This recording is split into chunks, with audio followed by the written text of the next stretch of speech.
Good morning friend, क्या हाल चाल है आप लोग के। सब लोग अच्छे होंगे। सभी लोग का वेलकम है मेरे यूट्यूब चैनल पे। तो अगर जो लोग नए आए हो चैनल सब्सक्राइब कर लीजिएगा, वीडियो को लाइक कर दीजिए। देखिए, लाइक करते हैं तो इससे क्या होता है कि दूसरे लोगों के पास भी वीडियो पहुंचता है, ठीक है। और ये जो आज का जो बताने वाला हूँ, ये 2 अगस्त का न्यूज़ है। और ये मैं आपको लिखित दे रहा हूँ। ये आपके मेंस में, आपके इंटरव्यू में तो श्योर शॉट यहाँ से क्वेश्चन बनेंगे। उसके बाद अगर आप बैंकिंग में जॉब करने जा रहे हैं, ठीक है, तो ये न्यूज़ आपको पता होनी चाहिए कि क्या चेंजेस हो रहे हैं, ठीक है। तो अभी बैंकिंग लॉ अमेंडमेंट एक्ट 2015, ठीक है, ये नया लॉ आया है जिसमें अमेंडमेंट कर दिया गया है। इफेक्ट कब से होगा? 1 अगस्त 2025 से, ठीक है। The act introduces key reforms across 5 major banking legislation, मतलब 5 मेजर चेंजेज हुए हैं, ठीक है। अब ये जो 5 मेजर चेंजेज हुए हैं उसमें 19 अमेंडमेंट्स हुए हैं, मतलब इसमें सुधार किए गए हैं, मतलब नया चीज बनाया गया है, ठीक है। और वो जो 5 मेजर बैंकिंग लेजिस्लेशन है वो 5 किस में चेंज किए गए हैं? आरबीआई एक्ट 1934 के तहत, banking regulation act 1949, SBI act 1955, banking companies acquisition and transfer of undertakings act 1970, same चीज ये एक्ट्स ऑफ 1980, ठीक है। यहां से तो क्वेश्चन नहीं बनेगा, बट और कितने सेक्शन में? सेक्शन 9 को इसने प्रोविजन किया, रूल बनाया गया। सेक्शन 3 में, सेक्शन 4 में, सेक्शन 5, 15, 16, 17, 18, 19, 20 इसको चेंज किए गए हैं। अब आइए जहां से हम लोग को पढ़ना है, ये है। यहां से आपके क्वेश्चन इंटरव्यू और मेंस में मेजर चेंजेस किया गया। रीडिफिनेशन ऑफ सब्सटेंशियल इंटरेस्ट, अब क्या होता मैं बताऊंगा, पहले पढ़ लीजिए। Increase the threshold for substantial interest from 5 lakh, पहले 5 लाख था जो कि फिक्स था, 1968 से ये फिक्स था, बट इसको चेंज करके अब 2 करोड़ रुपए कर दिया गया है। सिंपल से कहना है कि determines eligibility for directorship of banks. अगर मान लीजिए कोई बैंक का डायरेक्टर है या बोर्ड ऑफ डायरेक्टर्स जो हैं, तो उनको बोला गया है कि आप बैंक के शेयर में 2 करोड़ रुपए तक इन्वेस्टमेंट कर सकते हैं। मिनिमम पेड अप कैपिटल की तरह ये यूज होता है, सिंपल सा समझ लीजिए, ठीक है। ये हो गया। अब आइए ये चीज, डायरेक्टर टेन्योर इन कोऑपरेटिव बैंक, यहाँ पे 97th कॉन्स्टिट्यूशनल अमेंडमेंट किया गया है। मैक्सिमम टेन्योर ऑफ डायरेक्टर्स पहले 8 ईयर होता था, अब इसको करके 10 ईयर कर दिया। किसके तहत? 97th कॉन्स्टिट्यूशनल अमेंडमेंट के तहत, ठीक है। अब इसमें एक्सक्लूड कर दिया, मतलब बाहर रखा है चेयरपर्सन को होल टाइम डायरेक्टर्स के, ठीक है। ये चीज हो गया। इधर आइए, और अभी अभी खत्म नहीं, अभी बहुत है। To allow a director of central cooperative bank. अब सेंट्रल कोऑपरेटिव बैंक किसको बोलते हैं? डिस्ट्रिक्ट लेवल पे जो कोऑपरेटिव बैंक होते हैं, मतलब आप इसको कहते हो urban urban district cooperative bank बोलिए, ठीक है। Serve on a board of state cooperative bank, ठीक है। सबसे इंपॉर्टेंट है ये वाला न्यूज, ये वाला न्यूज हम मेंस में आना ही आना है, मैं लिख के दे रहा हूं। Transfer of unclaim amounts to IEPF. आप वो बैंक वाला मत समझिएगा कि बैंक में 10 ईयर से जो अनक्लेम डिपॉजिट पड़ा हुआ तो डैप में जमा हो जाता है, जो आरबीआई रेगुलेट करता है, डिपॉजिट एजुकेशन अवेयरनेस फंड, वो अलग चीज है।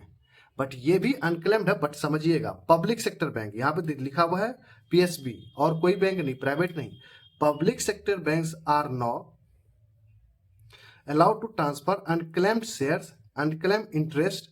वहां पे क्या था? Unclaim deposit. दूसरा बैंक वाला 10 ईयर वाला क्या था, उसमें आपको क्या मिलता था?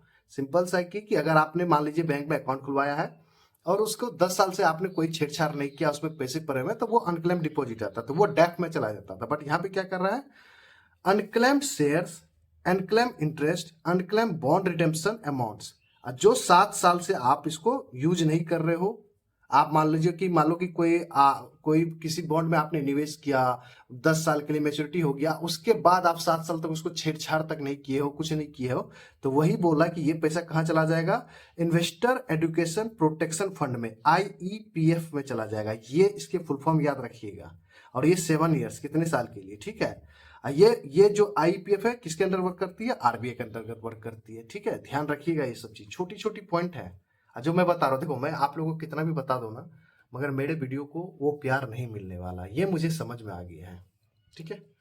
अब चौथा पॉइंट, जो चौथा मेजर चेंजेस है, इंपावरिंग स्टेचुरी ऑडिटर्स। अब ये क्या कर रहा है सुनिएगा।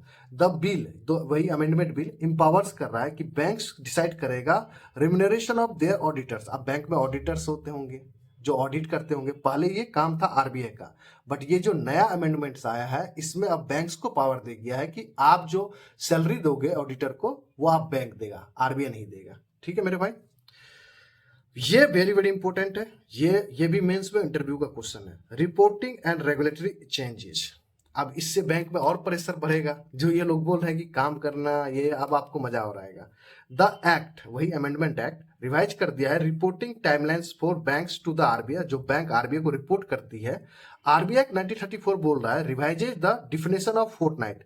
फोर्टनाइट का इसने डिफिनेशन चेंज कर दिया, पहले फोर्टनाइट में ही होता था। पहले कैसे होता था, पहले फिफ्थ डे पे होता था। ये फिफ्थ डे मतलब फ्राइडे पे होता था। ठीक है, तो हर एक वीक के फिफ्थ 5वें दिन होता था, मतलब फ्राइडे को होता था। तो इसको फ्राइडे या फिफ्थ डे का रूल को खत्म कर दिया। इसने बोला कि 1 से लेके, अगर मंथ स्टार्ट होता है, मान लीजिए कि ये अगस्त चल रहा है, 1 अगस्त से लेके 15 अगस्त तक पूरा इसमें आपको रिपोर्ट बनाना है, और 15 अगस्त को मुझे 15 डे पे आरबीआई को सौंपना है। फिर इसने बोला है कि दूसरा 16 अगस्त से लेके लास्ट डे ऑफ मंथ 30 या 31 पूरा रिपोर्ट बनाना है, और 31 या 30 तारीख को मुझे सौंपना है। ठीक है, रिपोर्ट आरबीआई को। तो ये है मेरे भाई, तो इसको पढ़ लीजिएगा। अभी ये नहीं इंपॉर्टेंट, यहाँ पे भी ये भी वेरी वेरी इंपॉर्टेंट है, ये भी याद रखिएगा। अब आइए नॉमिनेशन फैसिलिटी, ये ध्यान से सुनिएगा एक एक पॉइंट।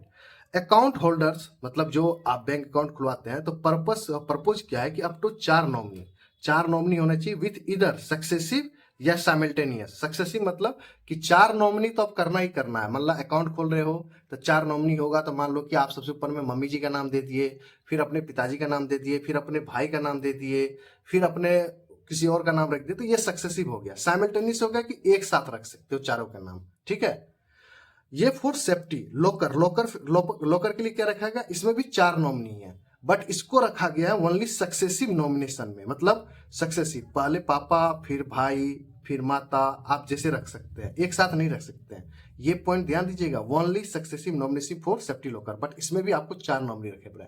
यही मेजर चेंजेस है मेरे भाई, देख लो, ये नोट्स है और ये पढ़ लीजिए। और ये मैं पीडीएफ बना के आपको ग्रुप पे भी डाल दूंगा। तो जो ग्रुप, अगर किसी को टेलीग्राम पे ज्वाइन करना है तो मेरे भाई प्लीज कमेंट बॉक्स में टेलीग्राम लिंक है, वहां से ज्वाइन कर लीजिए। हाँ, एक चीज और, ये सारी क्लासेस मैं current affair Abhijit Mishra sir से पढ़ता हूँ, और उनकी मेहनत है भाई। उनको थैंक यू बोलिए कि ऐसे इतने इजी लैंग्वेज में समझाने की कोशिश करते हैं, और मैं खुद से नोट्स बना लेता हूँ उनका। तो इससे क्या होता है कि मैं एक चीज बोलूंगा कि ये आपके मेंस इंटरव्यू जो नॉर्मल बैंकिंग की तैयारी करते हैं भाई, उसको भी पढ़ना चाहिए। ठीक है भाई, thank you very much, good luck. अब बताना कैसा लगा। ठीक है।